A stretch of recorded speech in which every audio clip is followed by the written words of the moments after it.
The Game of Life and How to Play It by Florence Scovel Shinn. Intuition or Guidance, Chapter 8. In all thy ways acknowledge him, and he shall direct thy paths. There is nothing too great of accomplishment for the man who knows the power of his word, and who follows his intuitive leads. By the word, he starts in action unseen forces, and can rebuild his body or remold his affairs. It is therefore of the utmost importance to choose the right words, and the student carefully selects the affirmations he wishes to catapult into the invisible. He knows that God is his supply, that there is a supply for every demand, and that his spoken word releases this supply. Ask, and ye shall receive.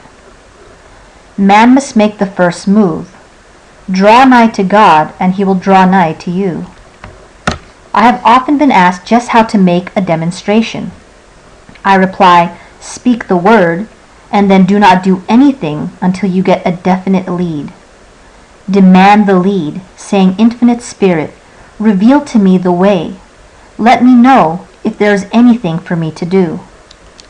The answer will come through intuition or hunch, a chance remark from someone, or a passage in a book, etc., etc.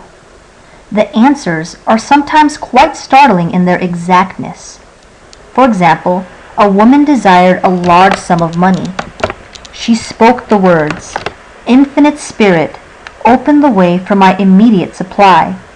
Let all that is mine by divine right now reach me in great avalanches of abundance. Then she added, give me a definite lead. Let me know if there is anything for me to do. The thought came quickly. Give a certain friend, who had helped her spiritually, $100. She told her friend, who said, wait and get another lead before giving it. So she waited, and that day met a woman who said to her, I gave someone $1 today. It was just as much for me as it would be for you to give someone 100. This was indeed an unmistakable lead, so she knew she was right in giving the $100.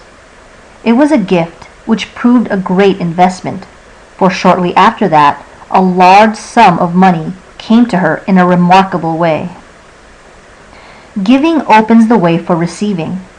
In order to create activity in finances, one should give tithing, or giving 1/10 of one's income. It's an old Jewish custom and is sure to bring increase. Many of the richest men in this country have been tithers, and I have never known it to fail as an investment.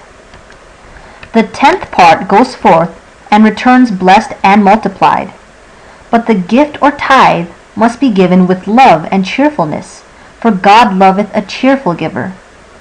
Bills should be paid cheerfully. All money should be sent forth fearlessly and with a blessing. This attitude of mind makes man master of money. It is his to obey, and his spoken word then opens vast reservoirs of wealth.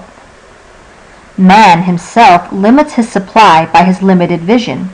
Sometimes the student has a great realization of wealth, but is afraid to act.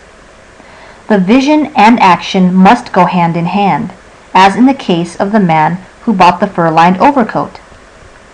A woman came to me, asking me to speak the word for a position, so I demanded, Infinite Spirit, open the way for this woman's right position. Never ask for just a position. Ask for the right position, the place already planned in divine mind, as it is the only one that will give satisfaction.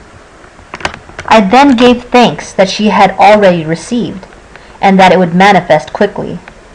Very soon she had 3 positions offered her, 2 in New York and 1 in Palm Beach, and she did not know which to choose. I said, ask for a definite lead. The time was almost up, and she was still undecided, but one day she telephoned. When I woke up this morning, I could smell Palm Beach. She had been there before and knew its balmy fragrance. I replied, well, if you can smell Palm Beach from here, it is certainly your lead. She accepted the position, and it proved a great success. Often, One's lead comes at an unexpected time. One day, I was walking down the street when suddenly I felt a strong urge to go to a certain bakery a block or two away. The reasoning mind resisted, arguing there is nothing there you want. However, I had learned not to reason, so I went to the bakery, looked at everything, and there was certainly nothing there that I wanted. But coming out, I encountered a woman I had often thought of, and who was in great need of help, which I could give her. So often one goes for one thing and finds another.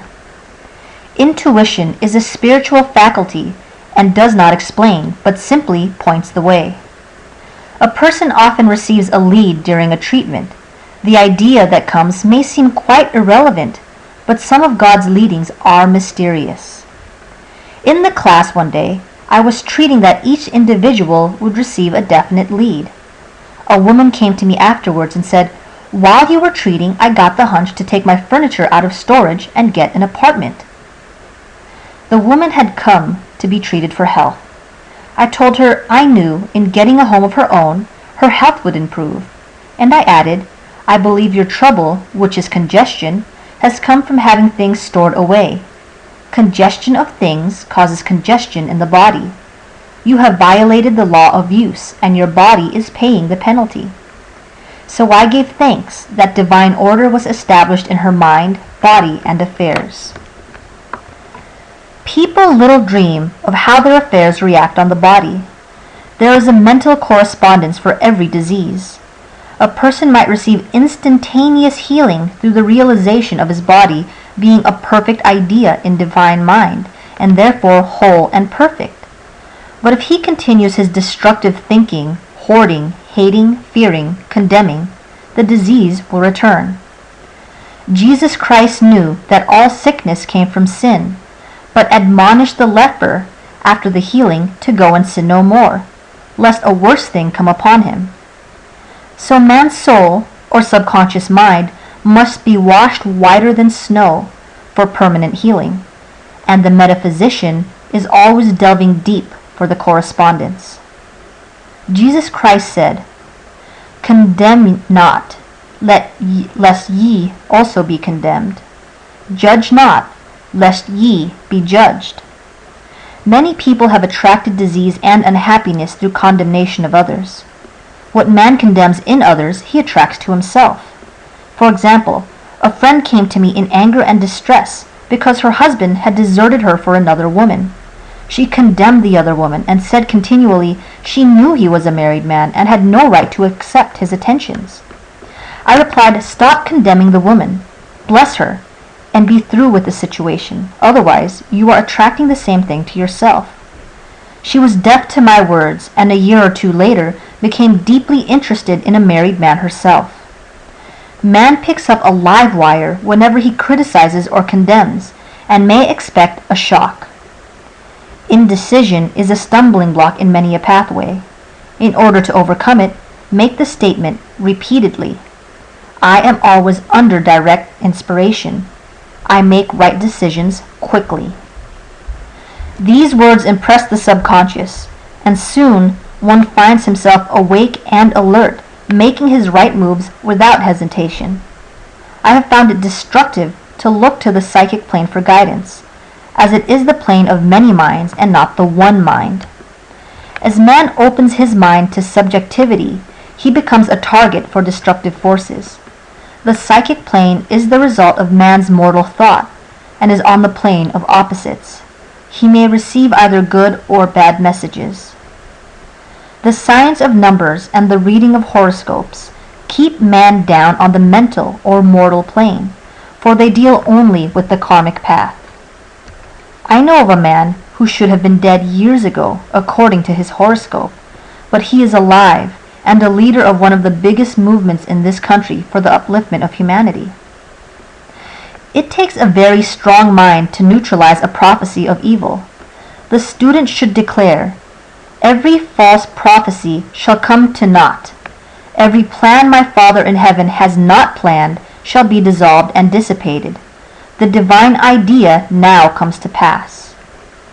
However, if any good message has ever been given one of coming happiness or wealth, harbor and expect it, and it will manifest sooner or later, through the law of expectancy. Man's will should be used to back the universal will. I will that the will of God be done. It is God's will to give every man every righteous desire of his heart, and man's will should be used to hold the perfect vision without wavering. The prodigal son said, I will arise and go to my father. It is, indeed, often an effort of the will to leave the husk and swine of mortal thinking. It is so much easier for the average person to have fear than faith. So faith is an effort of the will. As man becomes spiritually awakened, he recognizes that any external inharmony is the correspondence of mental inharmony. If he stumbles or falls, he may know he is stumbling or falling in consciousness. One day, a student was walking along the street, condemning someone in her thoughts. She was saying mentally, that woman is the most disagreeable woman on earth, when suddenly 3 Boy Scouts rushed around the corner and almost knocked her over. She did not condemn the Boy Scouts, but immediately called on the law of forgiveness and saluted the divinity in the woman. Wisdom's way are ways of pleasantness, and all her paths are peace. When one has made his demands upon the universal, he must be ready for surprises. Everything may seem to be going wrong, when in reality it is going right. For example, a woman was told that there was no loss in divine mind, therefore she could not lose anything which belonged to her. Anything lost would be returned, or she would receive its equivalent.